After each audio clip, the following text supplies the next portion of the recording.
Hey guys, welcome back. Thanks for joining us. I have Bix Weir from roadtoruta.com on the line to dissect the world in 2016, according to the Rothschild Economist magazine. You know, guys, I got an email not long ago from a reader named Mark E., who suggested I get Bix back on to get an update about that particular magazine. Because as we all know, the Economist magazine is predicting many things, not the least of which is their 1988 cover suggesting a global currency by 2018, which is just around the corner. Bix, how are you? I'm doing well, trying to keep up with everything going on these days. Well, you know, we are in meltdown mode, as you well know. Deutsche Bank, I want to ask you about that too as it pertains to the global meltdown. But I'm going to start with showing the cover of The World in 2016, according to The Economist, in all its occult, riddled symbology. Not the least of which is that rainbow-colored flag at the bottom by Merkel, Bix. Now, you'll recall on June 12, 2016, Omar Mateen, a 29-year-old American security guard, according to Wikipedia, who omits the fact that he worked for G4S, the world's largest security company with clients including DHS. It said that he murdered 49 people at that gay nightclub, Bix, between the hours of 12 a.m. and 3 a.m. But according to Judge Napolitano, nobody died until 5:13 in the morning when the SWAT team entered. Prior to that, no one had been killed. The FBI's own redacted reports say that no killings happened until the SWAT team entered at 5:13. But never mind all that. Let's get back to the flag. It's just one big coincidence, isn't it? Well, the interesting thing is I wrote a big old addendum to my book that I released in January, all about this version of the world in 2016. And I've nailed about half the things on there. There's so much on there and inside it. And the only thing I really missed was the rainbow flag thing. You know, that was kind of harder to predict. But if you think about, when this magazine came out, it came out in December 2015. Probably the ideas and the artwork went into it September of 2015. So they knew well in advance either what they were planning on doing or they knew what was going to happen, which I'm not really sure which one it is. And it goes back to the world in 2015 when they predicted that shooting in Paris at the theater, and it's all over the inside cover of that magazine. And 2016 is the same way. There's so much on it. The rising Bitcoin phone, the picture of Alan Greenspan fading into the blackness with all the covers. Now this is the inside cover. There's two parts to this magazine, three parts actually. There's the outside cover, which shows all the kind of the current people in the news and who they expect to be in the news, people like Merkel and Janet Yellen. And then there's the inside cover, which is the same picture, but that's the left side of it.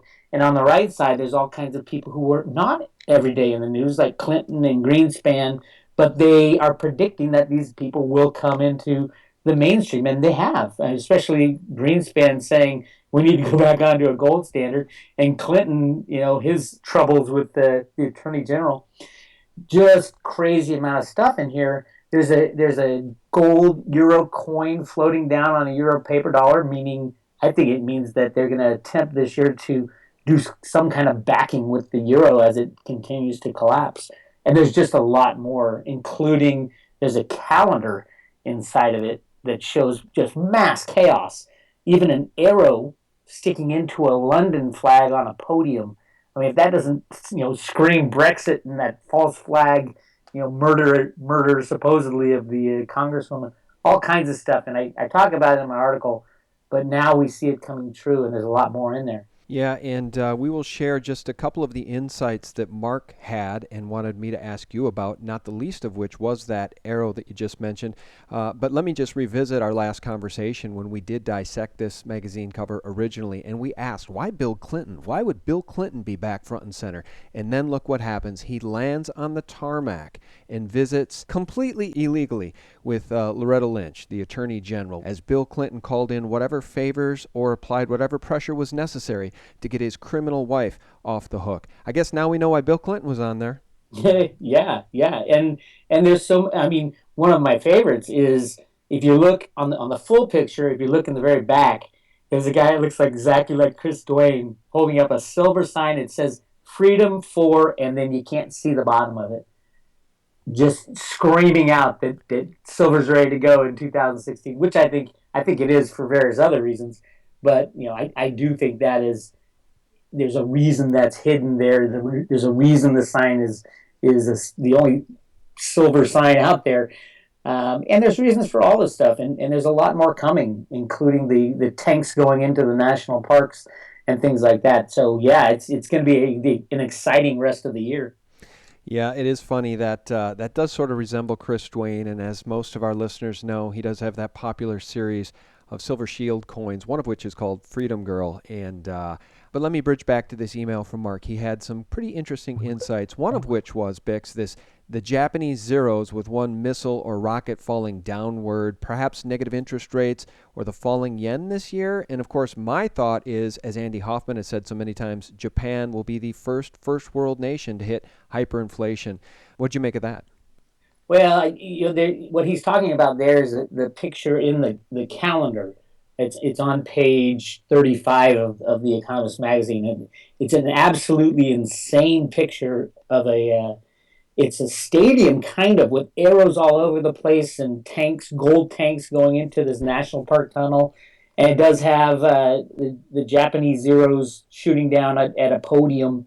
Could be. I don't think that's related to the financial situation in Japan. But if you look at that whole calendar, I mean, the biggest thing I noticed was that of the 30 something arrows that are being shot, the only one that hits the mark is the podium that has the British flag, and it has London on it, which is very symbolic of what happened at the Brexit. But there's all kinds of things going on, the fights between the Democrats and the Republicans. And I've talked about this a lot. If either side wins this election, you're talking revolution within minutes, because both sides are so pissed off at the other side. We're so polarized that there's not much hope for any kind of a peaceful transition to either a Trump presidency.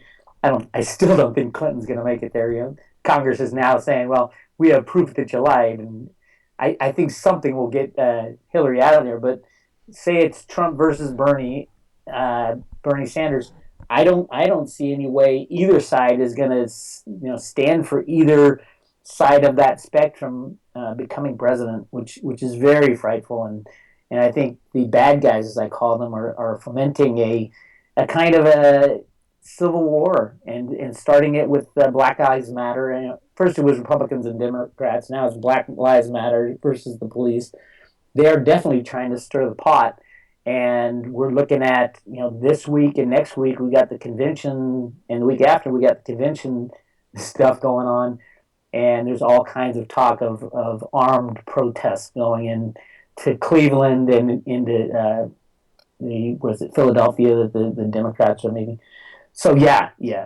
I mean, the chaos that is seen in the picture within the Economist magazine in the calendar, where there's fire and bombs and everything going off, that's what's headed down our pike for the second half of this year, I believe.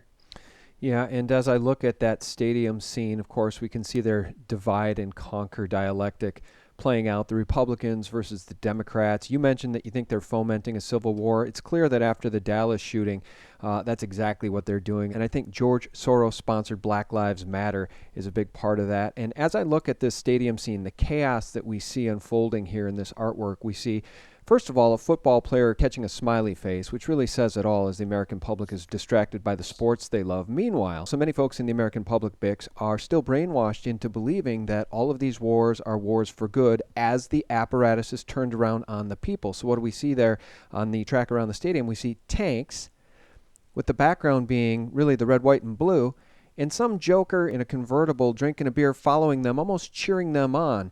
The suggestion being, tanks in the homeland, you rah, let's go get the domestic terrorists. Guys like you, me, and other lovers of gold and silver, Bix. I'm not so sure that's what that means, because if you followed my work, there's a lot of hidden gold mines in the United States, in the Grand Canyon and in Chocolate Mountain, California. And if you look at the tanks going into that tunnel that says no exit, they're gold tanks going into this tunnel, and right above it is a Go National Parks sign. Really interesting stuff if they are going to go after, every president since Bush Senior has tried to get their hands on the natural resources within the Grand Canyon, and every single one has been turned away. I know what's in there. It's a huge gold mine, just the biggest find ever in the history of the world. It was found in the early 1900s. It was announced in the New York Times that this is going to change the world, and then it went silent. And it's right before they set up the Federal Reserve Bank. I believe it was the reason they set up the Federal Reserve, because if you announce that there's, oh, by the way, millions of tons of gold that's available, you would instantly devalue the world's the only monetary instrument back then, gold and silver. So yeah, I think this is a big push and a big sign that says we're going to be going in. Somebody's going to be going after that gold in the Grand Canyon or in other national parks that are hidden away. And it's I think it's really turning into a hot war for the U.S. Gold that's been hidden away for a long time. Well, you mentioned this power grab that previous presidents have had, whether it's for natural resources or otherwise. You realize, of course, that according to Executive Order 13603, the president or the head of any federal agency that he shall designate, or she, can conscript, quote, persons of outstanding experience and ability without compensation, end quote, in both, quote, peacetime and times of national emergency, end quote. These presidents have given themselves the power to nationalize food and food production and essentially even put people into debtors' prisons. It's all really part of the continuity of government plans that Rumsfeld and Cheney worked on when they worked in the Reagan administration. I just think that things are going to get far, far worse before they get better, but you're sort of a cup half full guy. You're seeing this as being the good guys are beating the bad guys. Let's talk about the world stage. The Rothschilds, the Rockefellers being exposed for who they are and what they've done to humanity. I mean, literally, by Putin, by the Chinese, the Shanghai Gold Exchange. We're seeing a power shift, at least monetarily, from west to east. How does this ever end well for we the people, Bix? Well, I don't see it as a power shift necessarily from west to east, knowing that the U.S. can end this at any time they want. All they have to do is raise their hand and say, "Hey, we're going to buy all the rest of the gold in the world, and we're going to use U.S. dollars to do it. We're going to print as many as we want." And all of a sudden, the U.S. dollar crashes, the markets crash, and all of a sudden, the United States, who is the largest debtor nation in the world, has no more debt because all the banks have crashed. It's that easy, and China knows it. China's known it all along, and they are working with the U.S. in this game, and that plug is going to be pulled very soon. And I do think that the fact that all this stuff is coming visible now is the interesting thing. This stuff has been there for decades. And they can set the price of the stock market anywhere they want, as we can see right now. And they have had that ability since the 60s and 70s when computers came into being. Now, the question is, why are they letting the parts fall apart now? And it is that they are letting it fall apart because they can change the world. They can put silver and gold prices at $10 and $100 if they $10 for silver and $100 for silver with a click of a mouse. It's that easy on a computer. But why aren't they? And the reason they aren't, I believe, is that they are trying to end this game that started in the mid '60s with the advent of computers and the control. And after they took down Kennedy, we talked about this years and years ago. People were scared we were going to lose our country.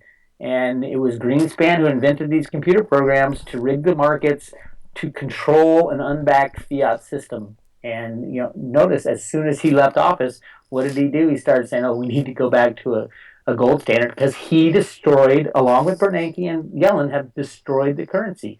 That was always the plan. It's no country has ever paid back their debt. They always default on it or print their way so that the currency is worthless. That's where we are, and nothing has changed. Well, I would say there is something that's changed. Everything is visible now. It's becoming more and more visible, and the internet is great, and the alt media is great at spreading the word. But Deutsche Bank wouldn't be going down unless the powers that controlled Deutsche Bank wanted it to go down. And Deutsche Bank is the key because they own 75 trillion in derivatives that could rip apart all banks in every country. And all electronic assets would go by the wayside with the crashing of Deutsche Bank. And that's what I believe is the next big domino to fall. After the Brexit thing was great, but after that falls, you're going to see them going back to U.S. Congress and saying, giving us a bailout, and then it'll be our turn to stand up and say, no, we're not going to allow this. Well, let me ask you, I want to push back a little bit because you said the United States could stop this at any time and all they would have to do is just buy up all the world's gold. How are they going to do that with worthless fiat dollars that are no longer being respected by other nation states? And you know as well as I do that China has been hoarding gold in physical form. Meanwhile, there hasn't been an audit of Fort Knox since, 1954? Willem Middelkoop has even said that the Chinese, between their corporations, their people, and the government, have amassed some 13,000 tons of gold. If you look at the total physical amount of gold accumulated since 2005, when the gold market was opened in China, it's 13,000 tons now. And that's an incredible amount, especially given the official gold reserve of only 1,600 tons. And again, Bix, if there's no gold in Fort Knox, it's game over for the dollar. And that's what I think is happening. I think we're seeing panic by these banks, the banksters, and those that control the banks, because their fiat dollar, their petrodollar, is dying. It's dying on the world stage. Where am I wrong? You're right in the fact that what the media tells you and what the GMFSs of the world and Jeffrey Christian say is the amount of gold in the world is 180,000 tons. That's what they want the world to believe. The central banks know much different. The people within the United States know much different. The gold mine found in the early 1900s had almost 1 million tons of gold, in it. So the 8,000 tons or 6,000 tons, I'm not sure how much they claim to be held at Fort Knox is nothing. I mean, in the in the scope of world gold, it's for show. It is absolutely tiny. I mean, even if you go to Yamashita's gold, which Peggy and Sterling Seagrave, thousands of documents, official documents, proving that there's hundreds of thousands of tons of gold that were hidden away. Nobody sits there and looks at all these documents and all these agreements and says, oh, this is real. No, they believe people like GFMS, which is, it used to be the De Beers family who wrote the original papers that determined how much gold was in the world. And it's just wrong. And Jeffrey Christian has brought that myth along with him and his group, and it's just a lie. And the problem is that the world has believed a lie for so long that it's thrown into the analysis of what are we going to do if the system crashes. U.S. doesn't have any gold and China has all the gold. I don't think that's true at all. I think the United States has been, I do think we've been hoarding gold secretly above ground. We just don't only have the stuff that is below ground. We've been running around buying gold on the sly for decades. And China, we've let China do the same thing. And even back in the early 2000s, Jim Sinclair was talking about these two Chinese traders that were taking 2,000 tons of gold off the market every single year. Well, you get 15 years of that, that's 30,000 tons. That blows away anything that is being talked about going to China right now. So I think there's a huge disconnect between what is really out there as far as the amount of gold available and what is talked about in the media. Okay, now you've even got me confused, Bix. I have to be honest with you. This is really, you got me spinning here, because we have to talk about what's tangible. I mean, Yamashita's gold or the hidden gold, that's all theoretical to a large degree. No. Well, but hold on. Let me say this. Here's what's tangible and here's what's quantifiable. We have a run on the LBMA and the COMEX. I mean, we really do. They deal in paper. They're running out of physical. Wait. The bullion banks deal in fractional reserve gold. So clearly gold's important. but it's all been loaned out in the form of paper and paper contracts and paper promises. So when we get down to brass tacks, if guys like, for instance, Jim Rickards, somebody who I'm not particularly a fan of given his relationship to the CIA, the Pentagon, and wargaming, when a guy like Jim Rickards says, well, you know what, one of the things we could do, and this is what I told the New York Fed, he said, we could just seize the gold. We could keep the gold of the other nations. That's an act of war. If gold was so easy to come by, Bix, why would guys like that be saying it, and why does it seem like the world's ready to go to war over the crashing fiat dollar? Or at least I should say the Pentagon and this nation are willing to go to war to defend the dollar. Well, the bad guys, that's exactly what they want. They want the game to keep going. And the only way to keep the game going is to make everybody believe that the dollar's crashing because they're printing too much of it, or we're running out of gold. The fact of the matter is, and it's easy to prove, the price of gold and the price of silver is massively rigged. And that's been proven time and time again, and it's way too low.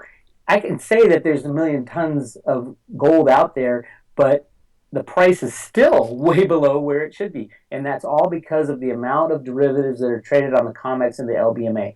Those warehouses are complete bullcrap. I hate to tell you, and I proved this 10 years ago when I was talking to a lawyer named David Cass at the CFTC, and I was talking about the SLV, when they created the SLV, and what was going on with the inventories and where were they located, because the prospectus said it has to be located in London or any other designated warehouse. Well, the LBMA and the COMEX and the Bank of England and the Federal Reserve Bank all commingle their gold, and they'll tell the world that this is the number. It has nothing to do with reality. It has nothing to do with running out of gold or having too much gold. It has to do with keeping the facade going so that they can run the rest of the system the way they want. And the way they want right now, up till now, has been to run the fiat monetary system, soaking up all the benefits of a fiat system and the world's reserve currency, build your army, build your navy, build houses, build infrastructure until there's so much debt, and then you implode the whole thing and go back to a gold standard. It was written in the sand in the Road to Ruta comic books. It's an economic theory going back to the 1960s called On the Road to the Golden Age. And it has to do with the golden rule of economics, that you never want to spend more, put your grandchildren into debt. And that was the whole idea back then, was that the only way to get back onto a gold standard from their pseudo-gold standard in the 60s was to print as much money as possible and crash the system. That's where we are. And the only way it's all going to be proven, the things you're talking about, what's in the Fort Knox and what's in the LBMA and all that, and how many swaps and derivatives have been written on that, so that we don't even have ownership of any of it, most likely, of that stuff, of the official gold. Now, the unofficial gold, I think, yes, there's millions of ounces and billions of ounces and tons waiting to be introduced to the economy after we have this crash. But let me ask you this, because here's where I don't agree. Well, here's where you got me confused. Is this billions of ounces or tons of gold that needs to be mined, or are you saying it's already been mined? Because if it needs to be mined, fine. Let's just say there's a quadrillion tons. It doesn't matter. It's still stuck in the ground. How is this magic gold going to save us when the 1988 cover, let's go back to where we began, when the 1988 cover of the Economist magazine says, get ready for a global currency? That was 28 and a half years ago, and here we sit 18 short months away from 2018. And the Rothschilds told us in 1988, get ready for a global currency. That appears to be their wish. Are they going to get it, and how are we going to prevent them from getting it? No, it says get ready for a global currency, and what's on the picture? It's burning paper. It's a coin of gold. I mean, gold is a global world currency. It always has been. So I don't see... So you're not saying it's a one world currency, because that's my interpretation, is they want to get their one world currency and their one world government. They want to destroy national sovereignty. Fortunately, I think Brexit hopefully puts an arrow right through the heart of some of that as it pertains to the EU and the EU experiment and their bureaucrats in Brussels, which are nothing more than unbenevolent dictators. And so I guess I just need to know your philosophy then. Are you saying that it's not a one world global currency? Well, there's a difference between a one world global currency and a one world government. Gold has always been off and on has been a one world global currency. I mean, people have used gold and silver as money since the time since the beginning, and the reason is because of scarcity and because of durability, and we know all the reasons. But it had no, until people started stamping their American eagle on it, or the euro on it, or a koala bear on it. It didn't have Gold and silver don't have nations. They are a global currency, and they are not controlled by anybody until someone stamps something on that. Now, that's very different than the one world government idea. That's also, people put hand in hand with the one world currency. I would say it's the one world government theory would want different currencies because that's where they have control and can shut people off like we're doing to Venezuela right now. A one world currency of gold would be a great thing for humanity.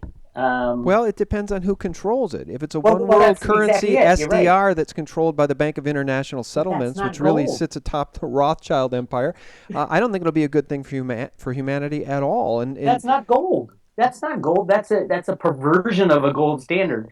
Putting people. Nobody has to be in charge of gold. SDRs backed by gold. That's the same problem we had when we backed the U.S. dollar with gold. And Greenspan just said it again, unbelievably. He said we need to go to a real gold standard prior to 1913. all right, That's a real gold standard where there's gold coins in circulation and banks. There's no fractional reserve banking. There's no SDRs. That's what is coming down the line because people aren't going to trust anything else.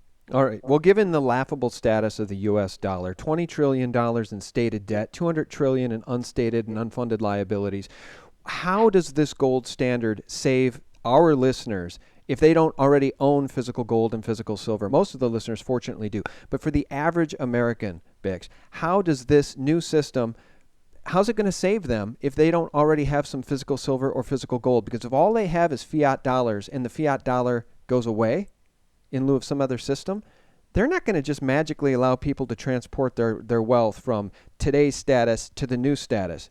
I think people in this country are going to go Venezuela's way, and suffer a total loss and then have to dig themselves out from square one, starting over. Your thoughts? Well, this has been planned for a long, long time. The Fed documents show people going to a bank, exchanging their paper money for physical gold coins. The United States has been ready for this for a very long time. I'm not saying it's going to be an easy transition. Everybody's going to lose everything. Yes, electronic wealth is the problem, and because it's all credits, it's somebody else's credit that you're relying on. So if Deutsche Bank goes down, J.P. Morgan goes down, Citibank goes down, your local, your local credit union goes down, your 401ks, it's all gone. All the credits are gone. So then you got to start again. And what the Fed Boston is telling in the Road to Ruta stuff is that money will be reallocated to the people according to their Social Security balances. That way, the people who have put in most into the system, and money being gold coins and silver coins that they have ready to go, and the people who put in most into the system as of the time that the crash happens will get the most, and the people who put in the least will get the least, and then it will be allocated. It will try to be allocated according to that. That to me is the most fair. But even the Fed Boston says, well, what if the people don't accept that?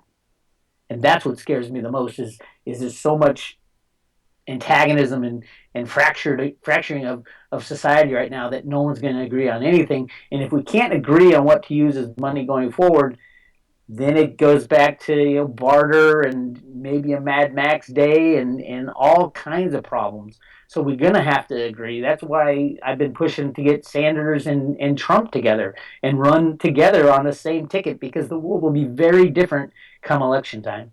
All right, so the world is going to change. We know that no matter what. The Rothschilds cover, the 1988 Economist predicts 2018. We probably both differ on what that means, which is fine because I've always liked your sort of bright outlook for what's going to happen. But what you've just described is this sort of unseen force of benevolent leaders behind the scenes that have concocted this, and that all will end well. Meanwhile, what I see in the tangible world is malevolent dictators, Rothschilds, Rockefellers, CFR-controlled media, the Clinton-Bush crime families, disregarding rule of law to the degree where even the people and some in the media are starting to get outraged. I mean, what just went down between Loretta Lynch and the Department of Justice and letting Clinton off the hook speaks to the malevolent dictators, the puppet masters and their puppets that really rule from what used to be behind the scenes, Bix, but now is in the plain wide open. Who are these benevolent leaders of which you speak that are going to usher in this, here are your gold and silver coins, Americans, all's well? I tell you, the whole system's going to crash, and everybody's going to lose everything, and you say that's the good story. that's I'm just hearing you say there's all this magic gold, and this was all part of the plan, and there's this plan where they're going to just suddenly give people gold coins and silver coins based on their Social Security balances, and I want to believe it, but it just sounds as pie in the sky as anything we've ever talked about. Well, if you look at what the Fed Boston is saying, that's exactly what they're saying, is that it's all about scarcity, and that we have to go back to a gold standard. And it says it in the books that they publish. It's still on their website. When they came out with these comic books, they had big red exclamation points on them. And I go back, I've dealt with this for 10 years trying to explain this to people. And if people read my research on this, it'll clearly show you that the Fed Boston is trying to tell us something. And what they're trying to tell us, I've figured out through even more research, is that there is a lot of gold out there, and we have been preparing for this transition for a long, long time. And the fact that we're seeing the breakdown now, the fact that people like Clinton and Loretta Lynch and Obama are being exposed for the criminality that was always there, it was just never seen. And now it's being seen by the people. I think it was 60% of the population in the latest poll believes that Clinton should have been prosecuted. I mean, that's the kind of transition that can that we can work with. Without that, if things were still in hiding, yeah, we would have turned back to the bad guys. We would turn to the Rothschilds and the Rockefellers and the CFR and all that. But it's not. It's getting exposed, and there will be a time. Remember in 2008 when Hank Paulson went into Congress and said we need $700 billion?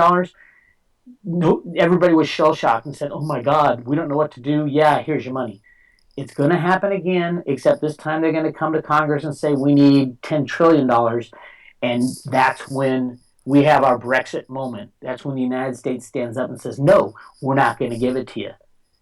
And that's when we finally take back our country. And it's not going to be easy, and it's not going to be happy. And yes, probably millions of people will die in this transition just because of it.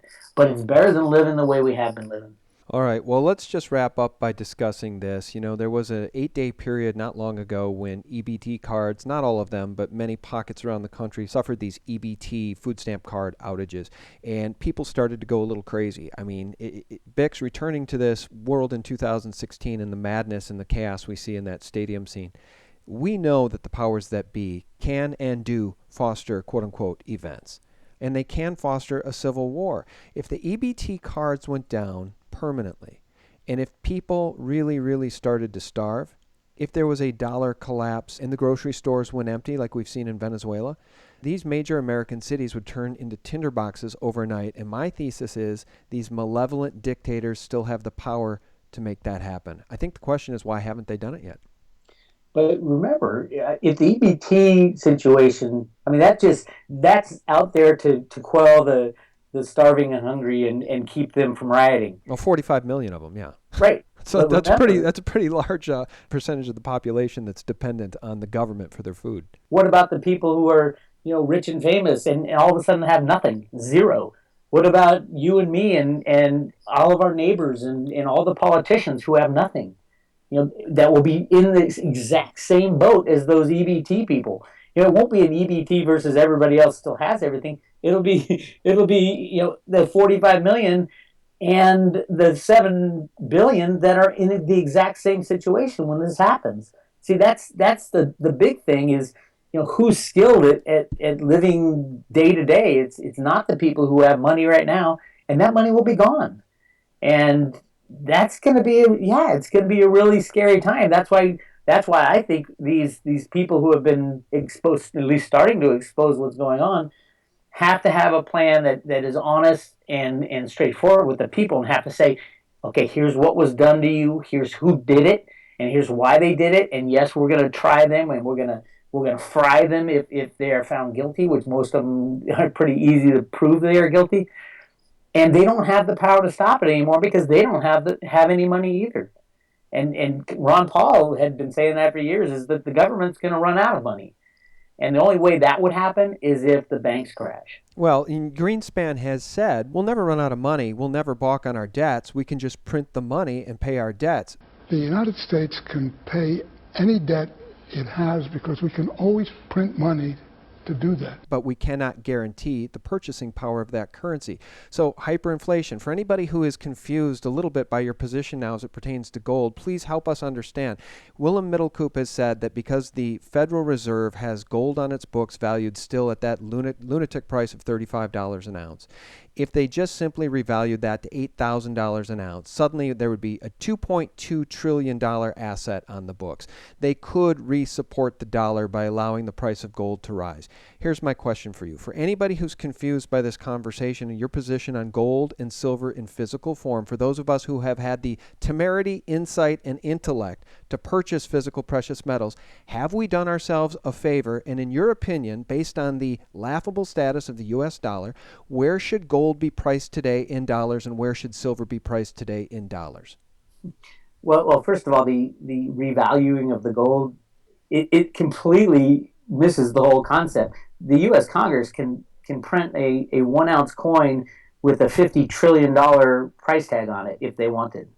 They have the legal power to do that. And people talked about, why don't we just make a coin, put $50 trillion on it, and pay off all debt with that coin? And that is the legal power of it. But the problem is it causes, like Greenspan said, it's the purchasing value of that dollar. Yeah, everybody would say, oh, wait, you can't do that. That's against the rules. And it's who sets those rules? You chose to believe these rules, and you chose to play this game, and this is the law.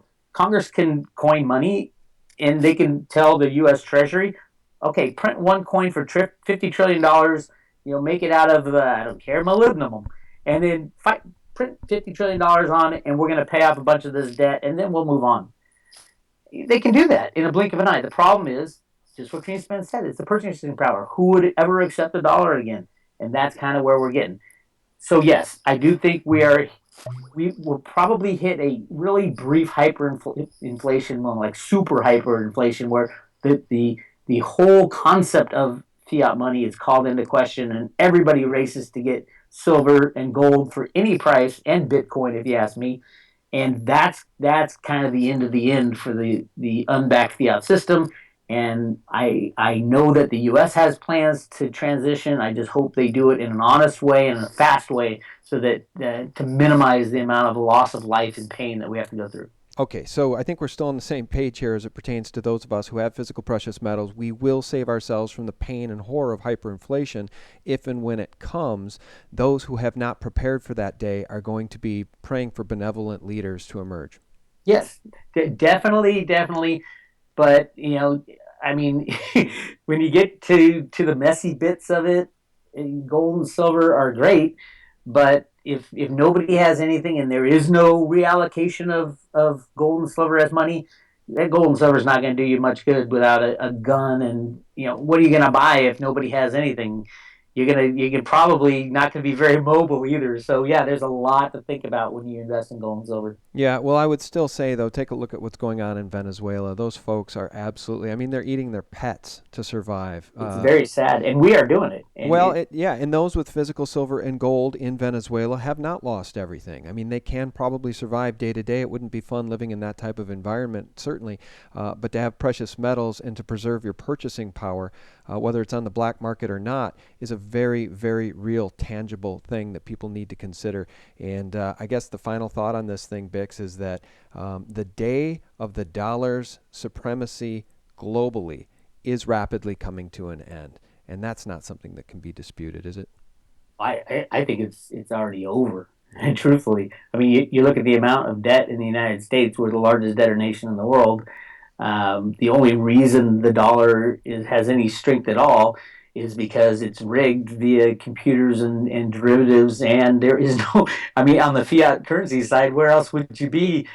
And they can rig it to anywhere they want, and I do think they're going to rig in some hyperinflation really quickly, and I think everybody within the Fed and the Treasury is saying, okay, this is that moment, everybody buckle up, and we're going to try to pull the Band-Aid quickly. Okay, final thought here, and I think maybe we can all agree on this. Anybody who's stuck with us here 45 minutes deep into this conversation, thanks. We're going to wrap it up right now. But Bix, maybe we can agree on this as well. You mentioned these benevolent leaders behind the scenes that are orchestrating hopefully a better future for this nation. I hope it comes to fruition, but I'm going to remain skeptical until I see crime family members like the Rothschilds, Rockefellers, Clintons, and Bushes, Kissingers, and those other puppets being arrested. If and when that were to happen, I would really start to believe that your thesis is far more correct than incorrect. And I long for that day, Bix. I know people that are listening pray for that day. If we could just see some of these true world criminals, global criminals, be arrested and tried for their crimes, it would be a truly wonderful day for humanity. It will happen the day that the ATM shut down and your average Joe gets off the couch going to the ATM to get his money out and finds out that his bank account is gone, and that's the moment. That's the moment that people wake up, and then the arrest will start, and the bad guys, as we love to call them, will be arrested and taken out and tried, and it'll be a big truth movement. Because we can't move forward without truth, and the new monetary system has to be based on truth and honesty if we're going to even think about moving forward. Okay. And Bix, tell people how they can get their hands on all this research you've done. Some of it's free. A lot of it, I think, is free. Some of it you have to pay for. Roadtoruta.com. Send out a lot of emails every week, and there's some books that you can buy on the website. One of them has this, the book 3 has this analysis of the year, the Economist magazine year in 2016. Good stuff. Come on by and we'll keep trudging. And thank you for all you do. I listen to your stuff every day, and I love it. Oh, thanks, man. And as I've said a million times, I don't have all the answers. I mean, I think anybody with the hubris to claim they have all the answers is not somebody you should be listening to. I've always said I don't have all the answers, but I got a hell of a lot of questions. And that's what I've always liked about you. You're willing to have conversations about anything. There's nothing off limits, and I really appreciate that. And I know I was going to say goodbye, but one more question. I know you're a Bitcoin guy. Have you seen Cliff High's latest WebBot prediction that it's going to be pretty much clear sailing for Bitcoin over 1,000, and when that happens, silver is going to soar far higher, possibly up to 38 and beyond in short order. Boy, that would be a good day for those who have really had their patience and held precious metals for so long, wouldn't it? It would. I've had conversations with Cliff about this coming time frame, and yeah, I agree. I think he's a little conservative, if you ask me, because once this floodgate opens, I think central banks will be printing money to buy gold, silver, and Bitcoin. And yes, central banks will print money to buy Bitcoin because it's a trust thing. So yeah, great time to be alive, great time to own gold, silver, and Bitcoin, and just hang in there. We've waited a long time, just a little while longer, and we'll all be really happy. And then the crash will happen, and then everything else changes. All right. Well, guys, thanks so much for listening, and you can check out all of Bix's research at roadtoruta.com. Our guest has been Bix Weir. Bix, thanks so much for your time. Thank you, Sean.